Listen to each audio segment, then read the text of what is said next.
আসসালামু আলাইকুম। আজকে আমি আপনাদের এই বোতলটার বাকি পেইন্টিংটা দেখাবো। আর পেইন্টিংটা করতে করতে আমি আপনাদের একটা গল্প শোনাবো।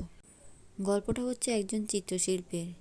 প্যারিসের একটা রেস্টুরেন্টে এক সুন্দরী মহিলা এক স্প্যানিশ চিত্রশিল্পীকে এসে জিজ্ঞাসা করলো, আপনি কি আমাকে 1 মিনিটে একটা ছবি এঁকে দিতে পারবেন? তখন চিত্রশিল্পী তার চ্যালেঞ্জটা গ্রহণ করলো এবং 1 মিনিটের জায়গায় শুধু 30 সেকেন্ডে তাকে একটা ছবি এঁকে দিল। সো ওইটা দেখে তো মহিলাটি খুব অবাক হলো যে 1 মিনিটের জায়গায় সে 30 সেকেন্ডে একটা ছবি এঁকে দিল। এরপর মহিলাটিও তা চিত্রশিল্পীর অনেক প্রশংসা করে ওইখান থেকে যখন ছবিটি নিয়ে চলে যাচ্ছিল, তখন চিত্রশিল্পী তাকে ডাক দিলেন।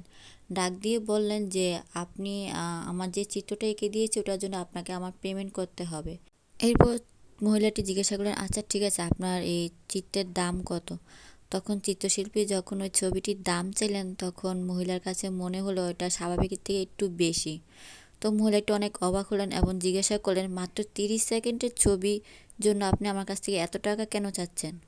তখন চিত্রশিল্পী বলল, যে ছবিটা আমি 30 সেকেন্ডে আপনাকে এঁকে দিয়েছি ওইটা আমাকে 30 সেকেন্ড আঁকার জন্য 30 বছর সাধনা করতে হয়েছে।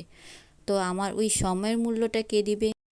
এখন একবার ভাবেন তো, একটা ছবি 30 সেকেন্ডে আঁকার জন্য একটা চিত্রশিল্পী কত সাধনা করলে বা কত ধৈর্য নিয়ে কাজ করলে এই একটা ছবি 30 সেকেন্ডে আঁকতে পারে।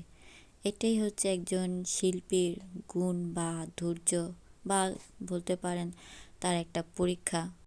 তো এতক্ষণ আমি যে চিত্রশিল্পীর গল্প বললাম, উনি হচ্ছে একজন বিশ্ববিখ্যাত পাবলো পিকাসো, যাকে আমরা কম বেশি সবাই চিনি এবং যার চিত্রকর্মের সাথেও আমরা কম বেশি পরিচিত আছি।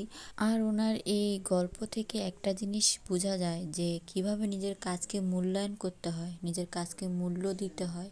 যদি আপনি নিজে নিজের কাজকে মূল্য না দেন, তো আপনার কাজকে কেউ মূল্য দিবে না, এটাই স্বাভাবিক। আর একটা জিনিস বোঝা যায় যে যে কখনো নিজের কাজকে বা নিজে যে কাজে পরিশ্রম করি বা শ্রম দেই ওটা কখনো বিনামূল্যে ছাড়তে নেই। কারণ বিনামূল্যে যখন মানুষেরই দাম থাকে না, তো আপনার কাজের কি দাম থাকবে? এই গল্প থেকে আরেকটা জিনিসও শেখার আছে, সেটা হচ্ছে কোনো কাজই সহজ নয়, সব কাজেরই একটা পরিশ্রম থাকে আর লাগে প্রচুর ধৈর্য। আসলে ধৈর্য ছাড়া এই কাজটা করা একদমই সম্ভব না। আপনার যে কোনো কাজই ধৈর্য তো লাগেই, কিন্তু এই কাজটার মধ্যে আমার মনে হয় বেশিই ধৈর্য প্রয়োজন পড়ে। তারপরেও কিছু মানুষ যখন বলে যে এটার দাম কেন এত বেশি বা কেন এটা এত দামি, তখন একটু খারাপ লাগে। তো আজকে এই পর্যন্তই আমার বোতল আঁকাটা শেষ। কথা বলতে বলতে এটা হচ্ছে আমার বোতলের ফাইনাল লুক। আল্লাহ হাফেজ, সবাই ভালো থাকবেন, সুস্থ থাকবেন, টাটা।